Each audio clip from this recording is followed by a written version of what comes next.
Welcome back to the Jig Life. For this episode, we're in Yakutat on the Situk River. We're fishing for wild Alaska steelhead on jigs under bobbers with 3 drifting jigs.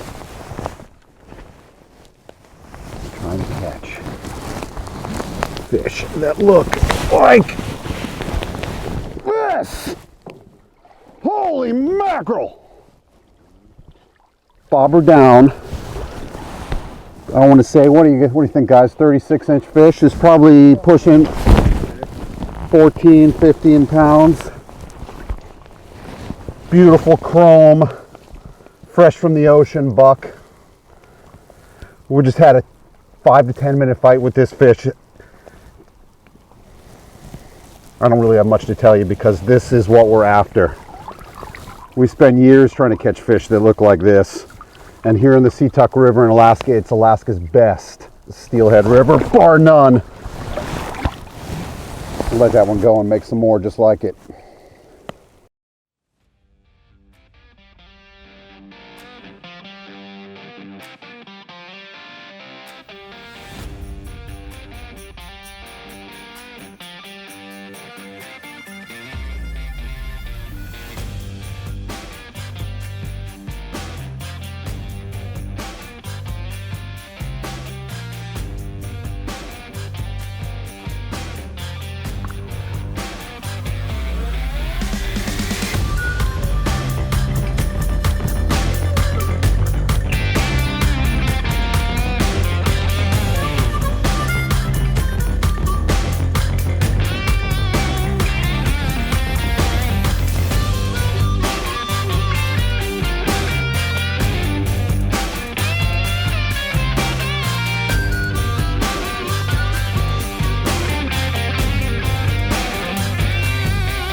On this episode of the Jig Life, catching Situk steel. We're in Yakutat, early April. These fish are fresh in on the front end of the run. And we're running jigs under bobbers. First connection.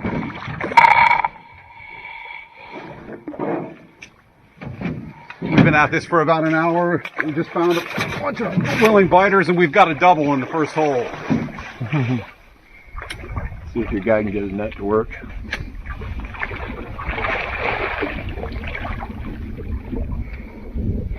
I'll just stay about right here. That is a chromie. Yeah, it is.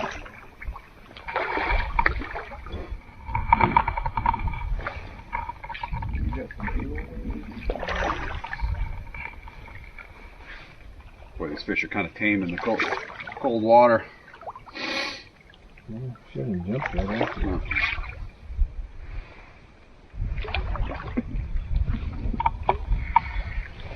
Got a 1/4 ounce nightmare jig here. Who's the bobber made by? Is that a Bomac? I think it's Bomac. It's either that or clear drift. In this clear water, the river's only running about, what are we at, boys? 90 CFS? 100. Say 90. Yeah, we're running at 90, so the water is clear. It's cold. This water's in the 30s. So you really got to put the lure right on top of the fish.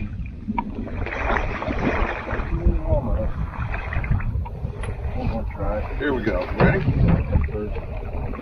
And one of the net. Find a little tight all up for you. That's actually a buck. Yeah.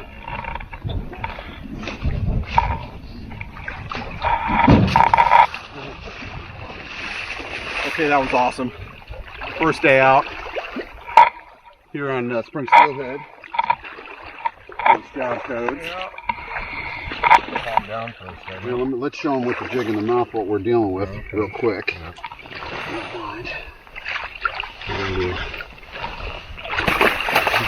Slippery. They're slick. Okay, so that's your nightmare jig there.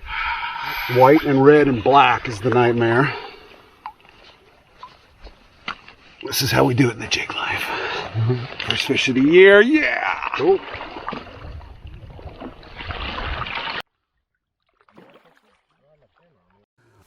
We've got a beautiful day out here and fishing for steelhead.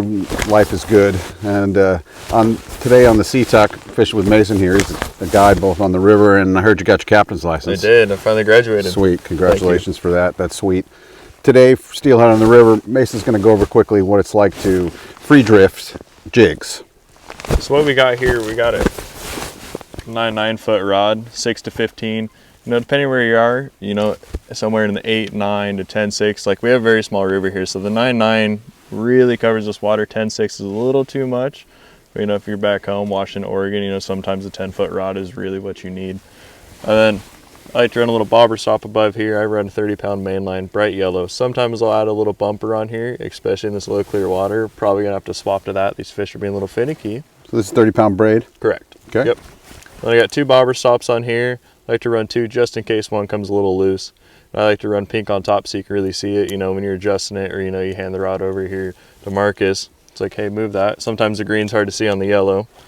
Yeah, so this changes the depth at which you're fishing. Yep, so that bobber will slide all the way up. Yep. Right below those, I got a little bead on there, so that bobber can't go past those bobber stops. Got a 1/2 ounce Bomac bobber here. Note how clear it's on the bottom, orange on top. Clear makes it a little stealthier down there in the fish, and we can see it real well being orange on top. And right below that, we got another bead, so protects our knot, and then we got an inline weight here. We got a 1/4 ounce to match it to the 1/2, and then I like to run anything from a 1/4 to 1/8 ounce. Today we're running the jig. We got a little red jig with a little black head on it. Yesterday we were doing the Nightmare, which Marcus did pretty good on. Yeah, they're good on this color combination. These are good color combinations when it's clear like this, and the water's low for sure. We're trying to be stealthier. You can brighten it up as the water gets dirtier and higher, but that's always my favorite. I always start with the Nightmare. It's a good one. Yeah. I think this one has caught more fish than any jig in the world. So the key here is just to match up the different components of your rig. So you use a bigger bobber for a bigger jig. Likewise with the weight, and then we just adjust it based on the depth. And this up a little bit yeah. and see if we can't pull one out. Let's have Mason show you basically how to present. It does take a little bit of skill to be able to cast effectively and then to have effective line maintenance. And the longer rod is used to mend the line. That's why it's important to have a little bit longer rod than you might be used to. So these fish are sitting right off the tip of this tree. You kind of see the sand line, and then it goes straight to gravel. And right in that shadow line, these fish have been sitting at. You know, we went down and we were able to see them. We've caught a couple out of here so far. Right. You can see how that bobber is not really moving. And you're going to see that yellow line kind of get in front of it, and that bobber is going to kind of speed up a little too much. And then with that long rod, you can almost just slightly pick it up and then throw it behind it. That's the mend. Doesn't really move the bobber, and that's what you look for. You're looking for perfect still presentation. It's called the dead drift. Yep. The more natural you can get it, the better your chances are going to be. And once you get down to about 45 degrees, bring that baby in. So you cast it up at about a 45-degree angle, and he's fishable water from all the way at the starting point all the way down to about 45 degrees below him. And this presentation from the beach here allows him to put the jig within 10 feet of that shore and run it in a straight line 10 feet from shore, although he's way over on this side. When we get in the boat, and we can position the boat wherever we want in the current, you could literally drop the jig, let it run straight down, and cover water that's hard to fish. These steelhead, as it gets bright and the water goes down, they just get up in the brush. They're looking for cover. They want protection. They get more and more skittish. So we have to be stealthy, mute our colors, shrink the sizes, and be even more careful how we present. Might have to trim up some jigs, just cut the tails off a little bit. We had a good day yesterday, and we've already caught a few fish, even though the conditions are great for photography and not much else. Just sitting there. I mean, it was sitting there suspended. Oh.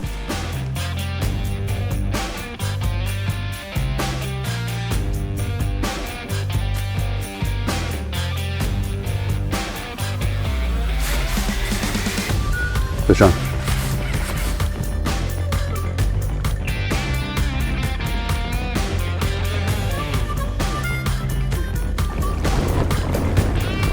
Look at that. Look at that. This is why you come to the Situk River.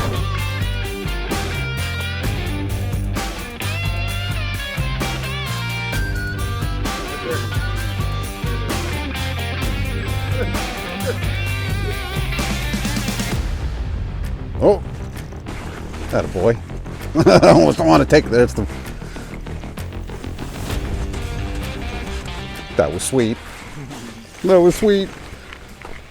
Cast it up into the slot. Had to get in there pretty tight to the bank. There were 2 or 3 big bucks sitting in there. First cast, made a good one. A couple mends.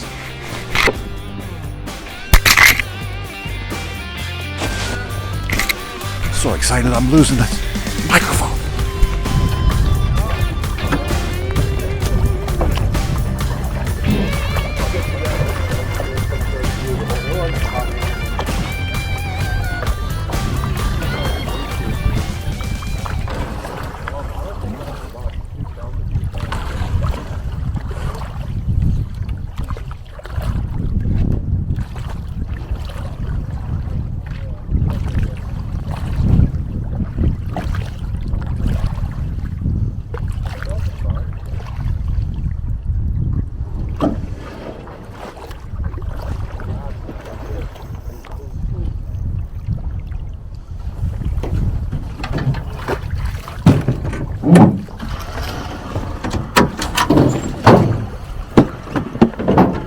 Ourselves a good one here, I think.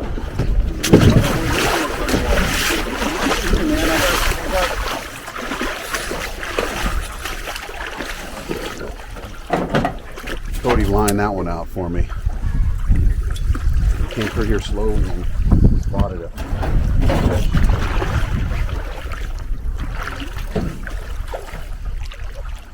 It looks like a big buck and maybe 2 or 3 hens in there, and then we rode us back up top. And on the second cast, I got the drift right, and I'm still fishing this nightmare jig. This has got to be fish 6 or 7 or something on the jig.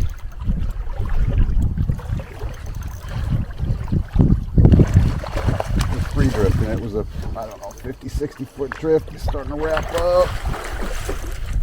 In the death roll. Goes.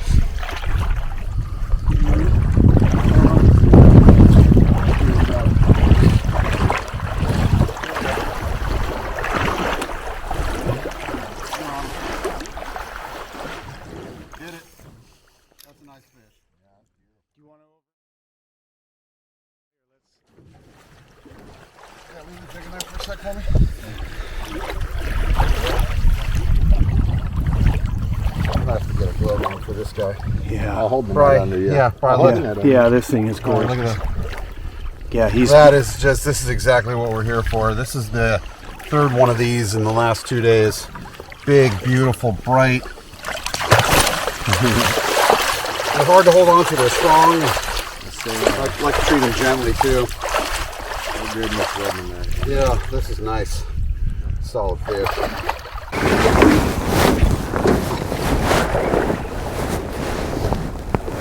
I think we found some new ones. This is why I come here and do this. And when you have days like this where you get fresh fish and they're hot to bite, it is just awesome. That one looks a little bit better, Code, huh? Okay. Long line. Yep. Can't line them all. Oh! Oh, that's a real one.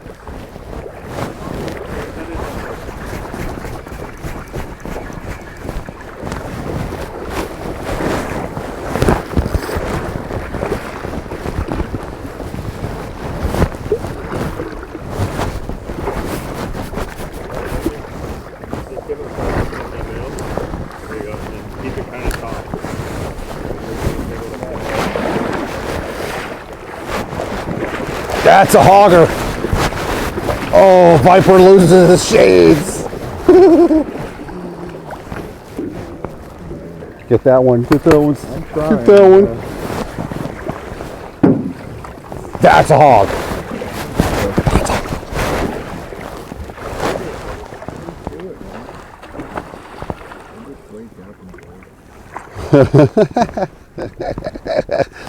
Now you're gonna pay for that. It took off all the way up. Dude, that was a good one.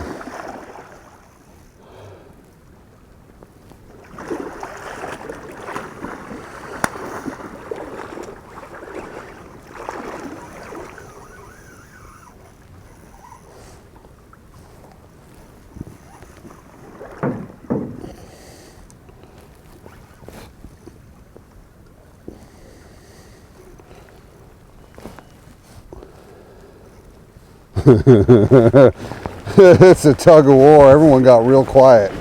This is a slab of a buck. And it's chrome. And it's doing whatever it wants.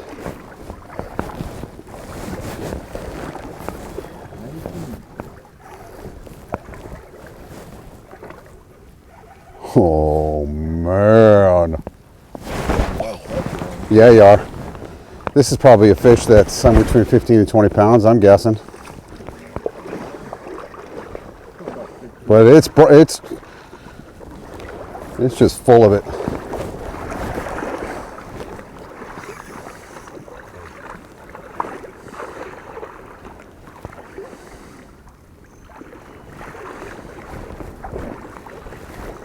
The stage cleared. The crowd got quiet.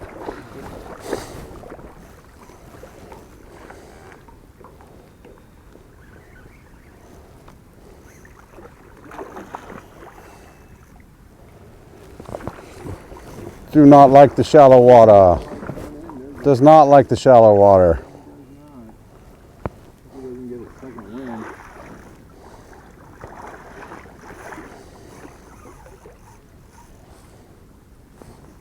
Bring that roux again.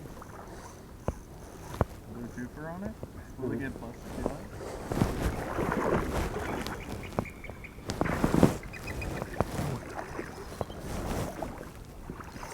the Eagles watching the whole thing. And don't let him go there.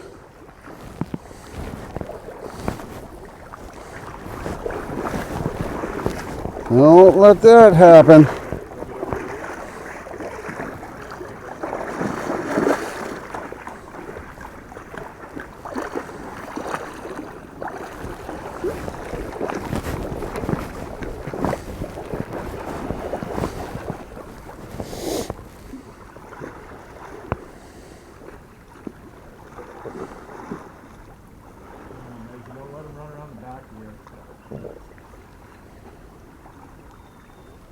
Get me a lift here in a second.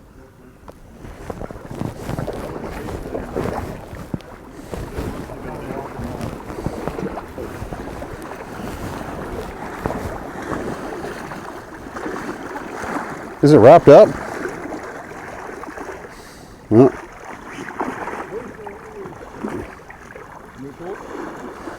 Got it. Here, Code, hold it up for the camera. Show the ladies and gentlemen what you got here. These don't come to hand real easy, these big bucks. You got to fish for a while till you land one of these. You saw how many fish we touched there. That tail's enormous. Yeah, that's what I saw when it went sideways, just a big wide tail. Here we go. Put my hand around that tail. It's a big, thick fish. Thick, man. Yeah. Holy cow. Yeah, it's a beauty. Hold the net there. That's the fish of the day right there. That's the one. This is how we do it on the Jig Life.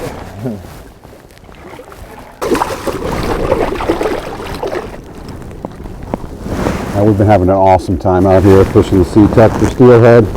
Another great episode of the Jig Life. Hope you all enjoy it. Yeah, look at that. Could just pulled this one out of this hole. Special thanks, Yakutat Lodge, everybody there. You guys do an awesome job. Come see these guys if you want to get steelhead that look like this. Until next time, Jig Life.